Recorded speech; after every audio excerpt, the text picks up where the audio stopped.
I would say that about 95% of the properties would have suffered some level of damage. They would have lost at least a part of their roofs. Some have lost whole roofs. Some properties have been totally demolished. It is absolutely heart-wrenching.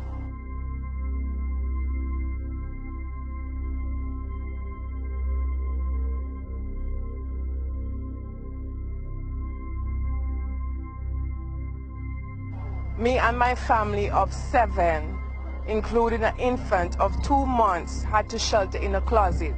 Last night was a horrible experience for me. The house was like tearing apart. Anyway, it was like it was sucking us up. Meaning that every house, every infrastructure, every utility that is there is completely damaged and gone.